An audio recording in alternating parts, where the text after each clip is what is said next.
എന്തായാലും ഒരു good news ആണ്. എല്ലാവർക്കും ഗുഡ് ന്യൂസ്, ഹൈറിച്ചോളികൾക്കുള്ള ഗുഡ് ന്യൂസ് ആണ്.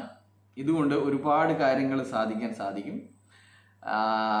ഇത് ഒരുപാട് ലീഡർമാർക്കുള്ള പണിയാണ് വന്നിരിക്കുന്നത്. ആ പണി ചെറുങ്ങനെ വന്നിട്ടേ ഉള്ളൂ, പൂർണ്ണ തോതിൽ വന്നിട്ടില്ല.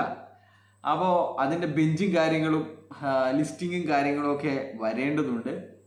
ഒരു ഹാപ്പി ന്യൂസ് എന്താണെന്ന് വെച്ച് കഴിഞ്ഞാൽ, നമ്മുടെ വത്സൻ സാറുടെ പുതിയൊരു കംപ്ലൈൻറ്റ് അദ്ദേഹം ഹൈക്കോടതിയിൽ തന്നെ കൊടുത്തിട്ടുണ്ട്. ഈ ലീഡർമാർക്കെതിരെ അന്വേഷണം നടക്കുന്നില്ല, എടുത്ത FIRകളിൽ അന്വേഷണം നടക്കുന്നില്ല, പോലീസ് FIR രജിസ്റ്റർ ചെയ്യുന്നില്ല എന്നൊക്കെ പറഞ്ഞിട്ടുള്ള ഒരു കംപ്ലൈൻറ്റ് ഹൈക്കോടതിയിൽ തന്നെ വന്നിട്ടുണ്ട്.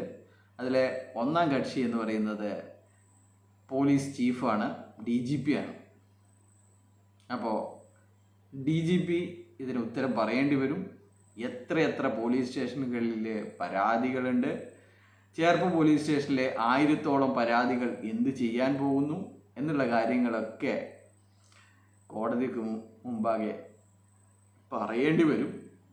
അല്ലെങ്കിൽ പറയണം, നമുക്കിത് പറ്റൂല, CBI ഏൽപ്പിക്കണം, അത് ബഹുമാനപ്പെട്ട ഹൈക്കോടതി ഉത്തരവുണ്ടാവണം എന്ന് സ്റ്റേറ്റ് പോലീസ് ചീഫ് തന്നെ വന്ന് പറയേണ്ടി വരും. അപ്പോൾ എന്തായാലും നമുക്ക് നോക്കാം. ഇത്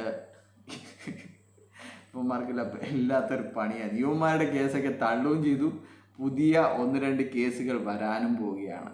ഇനി നിരവധി നിക്ഷേപകർ പരാതി കൊടുക്കാൻ പോവുകയാണ് എന്നുള്ള കാര്യങ്ങൾ കൂടി സൂചിപ്പിക്കട്ടെ. ബൈ.